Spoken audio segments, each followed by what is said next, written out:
জানেন আসলে আমি একতারা প্রতীক নিয়ে আরাফাতের বিরুদ্ধে প্রতিদ্বন্দ্বিতা প্রার্থী নির্বাচন করি। এই নির্বাচনের করার টাইমে আপনারা সবাই জানেন, সারা বাংলাদেশের লোক দেখেছিলেন ভোটের দিনে তারা কিভাবে আমার উপর আক্রমণ করেছিল, মারধর করেছিল, আপনারা সবাই দেখেছেন।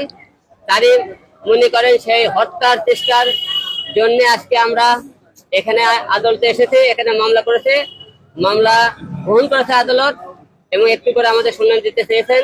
এবং হলে যে আমরা আজকে শুনেছি আমরা সব জায়গায় গতকাল থেকে জানেন আরাফাতকে গ্রেফতার করা হয়েছে। আমরা এখন পর্যন্ত আদালতে তাকে দেখতেছি না। এখন কি কারণে দেখতেছি না আমি জানি না। এটা কালকে আমরা যে যখন ধরার পর থেকে আমরা তাকে খুঁজতেছিলাম অনেকদিন ধরে, আপনারা জানেন। কি কারণে আজকে আদালতে আনা হলো না জানি না। আমার মনে হয় তারা ভয় পেয়েছে নাকি, গত কয়েকদিন ধরে যেরকম তারা অত্যাচার করেছে জনগণের উপর, প্রতিটা এমপি মন্ত্রীর উপর জনগণ খেপা। তারা আজকে ডিম থেরাপি এবং জুতোর মালা ডিম খাবে দেখে হয়তো আজকে আনেনি, কালকে নিয়ে গেছে। ওরা মনে ডিপিতে নিয়ে যায়, একদিন ডিম থেরাপি দেবে, তারপরে মনে হয় আদালতে আনতে পারে। আমি তা মনে করতেছি। তাছাড়া আজকে আদালতে কেন আনা হলো না? যাই হোক, আমার আসামি ধরা পড়েছে, আমি খুশি হয়েছি। এখন আমাকে হত্যা করার চেষ্টা করা হয়েছিল, আমরা তার ফাঁসি চাই। কারণ এদের মতো এমপি মন্ত্রীর আমরা কঠোর বিচার না পাই, ভবিষ্যতে আমাদের দেশে আরো যারা এমপি মন্ত্রীর সামনে হবে তারা এরকম অন্যায় অত্যাচার করবে। তাই এদের কঠিন বিচার চাই, শাস্তি চাই। কারণ একটাই শাস্তি, তাদেরকে ফাঁসি।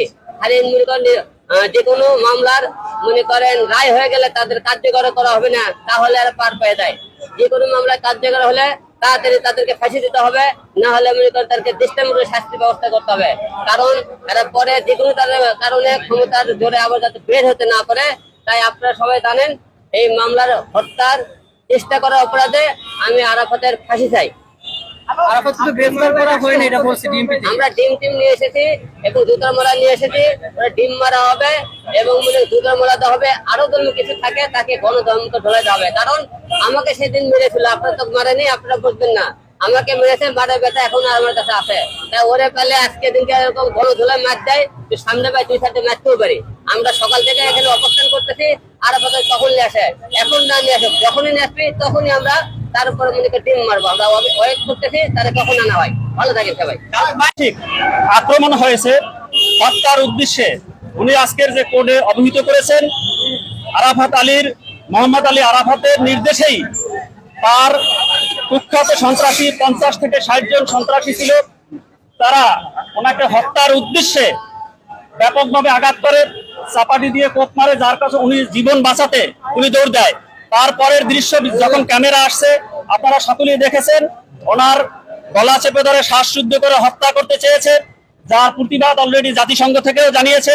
এবং এতদিন পর্যন্ত আপনারা জানেন উনি ন্যায় বিচার পাবে বলে এই ধরনের কোনো নিশ্চয়তা ছিল না। থানায় গিয়েছে, থানা ওনার কাছ থেকে মামলা নিতে অপারগতা প্রকাশ করেছেন, মামলা হয়নি। উনি মামলা দায়ের করতে গেলেও ওনার মামলা নেওয়া হয়নি।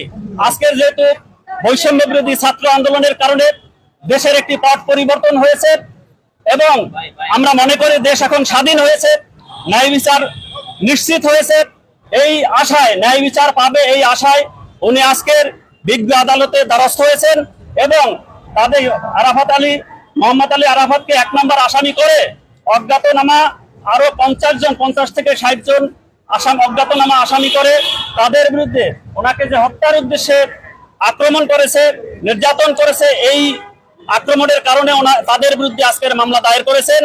বিজ্ঞ আদালত মামলা গ্রহণ করেছেন। ওনার যে কোনো কারণেই ওনার মেডিকেল সার্টিফিকেটগুলি ওনার কাছে সংগ্রহ করতে একটু সময় লাগবে। মেডিকেল সার্টিফিকেটগুলি জমা সাপেক্ষে এখানে আদেশ হবে আর কি। না, আদেশ পর্যালোচনায় রেখেছে, ওই কাগজপত্রাদিগুলি জমা দিতে হবে।